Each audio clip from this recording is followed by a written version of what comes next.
ಯಾವಾಗಲಾದರೂ ಕನಸಿನಿಂದ ಎದ್ದು ಏನೋ ಸರಿಯಿಲ್ಲ ಅನಿಸುವಂತೆ ಆತಂಕಗೊಂಡಿದ್ದೀರಾ? ಜ್ಯೋತಿಷ್ಯದಲ್ಲಿ ನಿಮ್ಮ ಕನಸುಗಳು ಯಾದೃಚ್ಛಿಕವಲ್ಲ. ಅವು ನಿಮ್ಮ ಒಳಮನಸ್ಸಿನೊಂದಿಗೆ ಆಳವಾಗಿ ಸಂಪರ್ಕ ಹೊಂದಿವೆ. ಚಂದ್ರನು ನಿಮ್ಮ ಭಾವನೆಗಳನ್ನು ಮತ್ತು ನಿಮ್ಮ ಕನಸುಗಳನ್ನು ನಿಯಂತ್ರಿಸ್ತಾನೆ.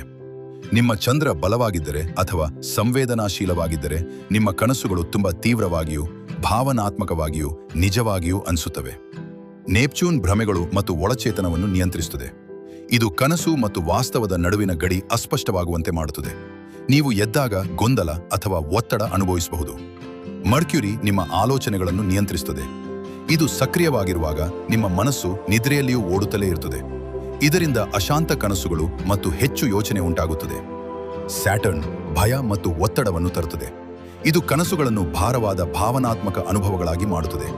ನೀವು ಎದ್ದ ನಂತರವೂ ಅವು ನಿಮ್ಮನ್ನು ಕಾಡುತ್ತವೆ.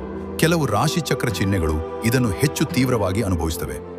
ಮೀನ ರಾಶಿಯವರು ಜೀವಂತ ಮತ್ತು ಸಂಕೇತಾತ್ಮಕ ಕನಸುಗಳನ್ನು ಕಾಣುತ್ತಾರೆ. ಕರ್ಕಾಟಕ ರಾಶಿಯವರು ಭಾವನಾತ್ಮಕ ಕನಸುಗಳನ್ನು ಅನುಭವಿಸುತ್ತಾರೆ. ವೃಶ್ಚಿಕ ರಾಶಿಯವರು ತೀವ್ರ ಮತ್ತು ಕೆಲವೊಮ್ಮೆ ಭಯಾನಕ ದೃಶ್ಯಗಳನ್ನು ಕಾಣುತ್ತಾರೆ. ಹೀಗಾಗಿ ನೀವು ಆತಂಕದಿಂದ ಎದ್ದಾಗ ಅದು ಒಂದು ಕನಸು ಮಾತ್ರವಾಗಿರದೇ ಇರಬಹುದು.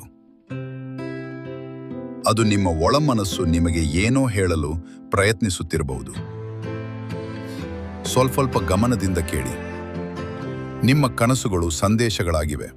ಈ ವಿಡಿಯೋ ನಿಮಗೆ ಇಷ್ಟವಾಗಿದ್ದರೆ ದಯವಿಟ್ಟು ಲೈಕ್ ಮಾಡಿ. ಇಂತಹ ಇನ್ನಷ್ಟು ಆಸಕ್ತಿದಾಯಕ ಜ್ಯೋತಿಷ್ಯ ಮಾಹಿತಿ ಪಡೆಯಲು ನಮ್ಮ ಚಾನೆಲ್ ಅನ್ನು ಸಬ್ಸ್ಕ್ರೈಬ್ ಮಾಡಿ ಮತ್ತು ನಿಮ್ಮ ಸ್ನೇಹಿತರು ಮತ್ತು ಕುಟುಂಬದವರೊಂದಿಗೆ ಶೇರ್ ಮಾಡೋದನ್ನು ಮರೆಯಬೇಡಿ.